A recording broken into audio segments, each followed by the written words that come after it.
Samsung have bedazzled us with a whole range of high-end phones this year. It started with the Galaxy S6, then we had the Galaxy S6 Edge, then we had the Galaxy S6 Plus Edge, and now of course we have the Note 5.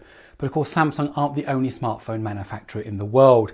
Recently I reviewed the Huawei Mate S, and today I'm going to compare it with Samsung's Galaxy Note 5. So if you're ready, let's take a look.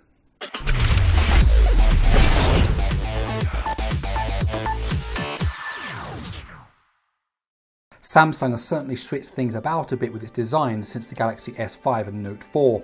Everything changed with the Galaxy S6, and the Samsung Galaxy Note 5 has followed suit by adapting the new design language. However, Huawei hasn't remained stuck in the past either, and although it has had other metal phones in the past, the Mate S also sports a new design. The Samsung Galaxy Note 5 has a body made of metal and glass with a unibody design that is unlike many others. Similarly, the Mate S also has an all-metal frame and a non-removable battery. Overall, the difference between these two are that the Mate S has the power key and the volume rockers both on the right, whereas the Note 5 has the volume keys on the left and the power button on the right.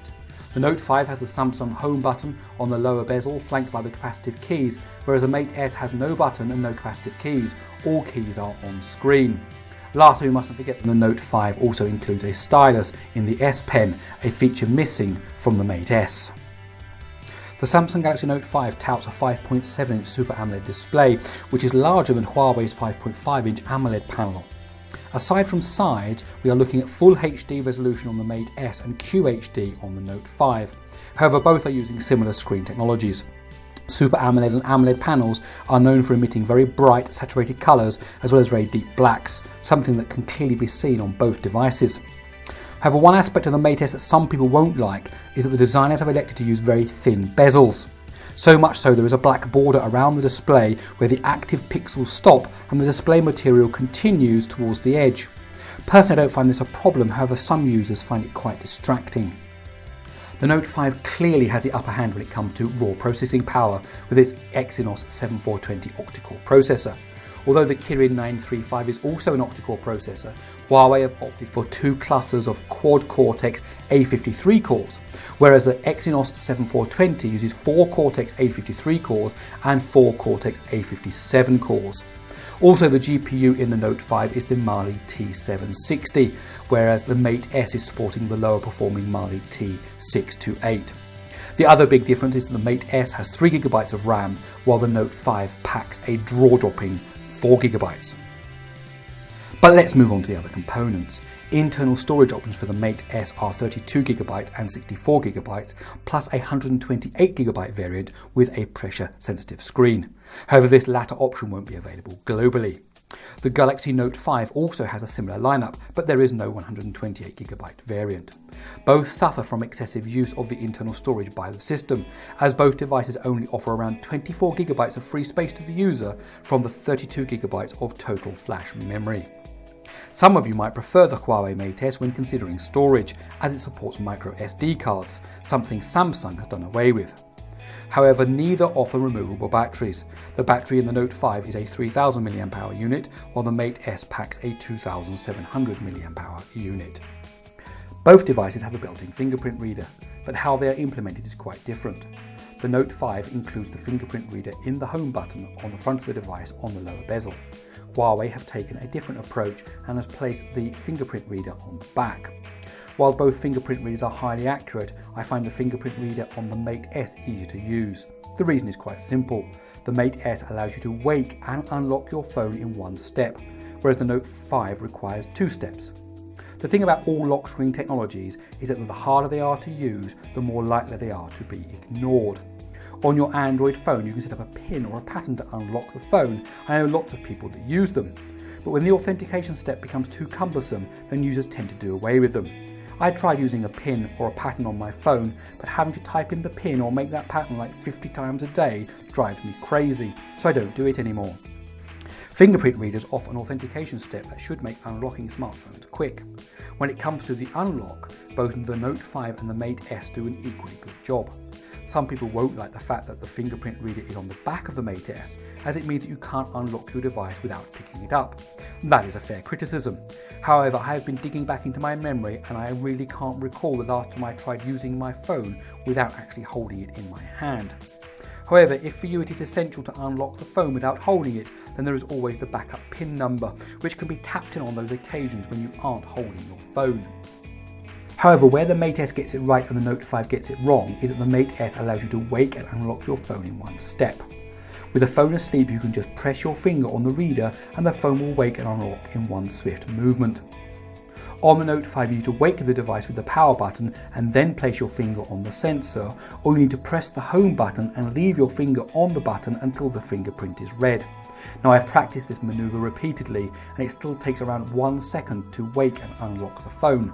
And don't get me wrong, 1 second is great, but it seems like such a long time when you compare it to the instantaneous wake and unlock on the Mate S. The Huawei Mate S comes with a 13 megapixel rear camera that includes a 4-color RGBW imaging sensor and optical image stabilization. Also, the camera housing is scratch proof thanks to a sapphire protection. However, the Note 5 has a 16 megapixel sensor, an f1.9 aperture and also includes optical image stabilization. There is no doubting that the camera on the Note 5 is the better of these two. However, here are a few sample photos so that you can compare them yourself.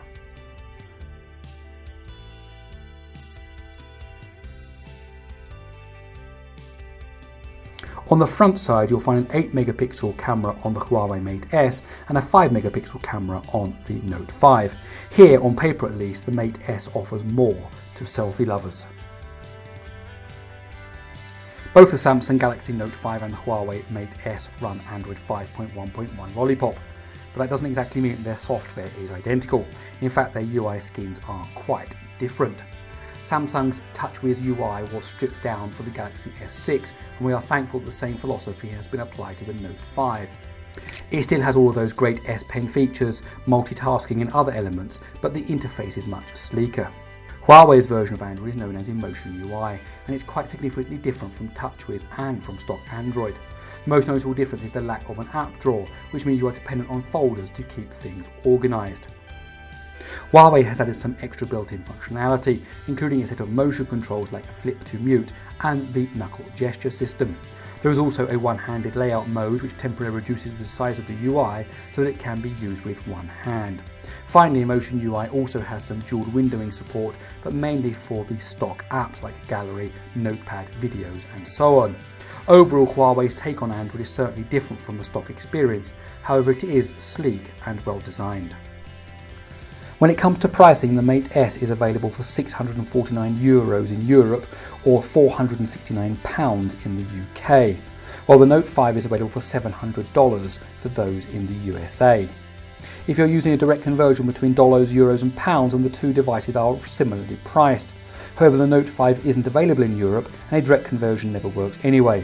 For example, the new Amazon Fire tablets cost $49 from Amazon.com, yet they cost £49 from Amazon.co.uk, but £49 at the time of writing is actually around $75.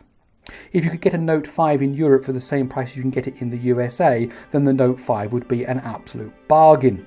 Likewise, if you get a Huawei Mate S in the USA for only $469, then it would clearly be the cheaper of the two devices.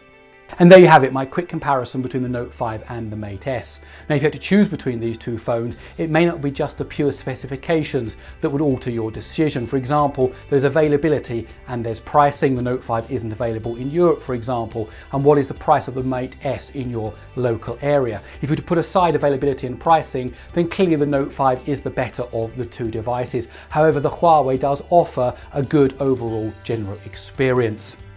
Well, my name's Gary Sims from Android Authority. I hope you enjoyed this video. If you did, please do give it a thumbs up.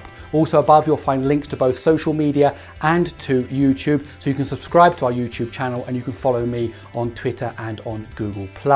Also, please use the comments below to tell me what you think about the Note 5, what you think about the Mate S. As for me, I'll see you in my next video.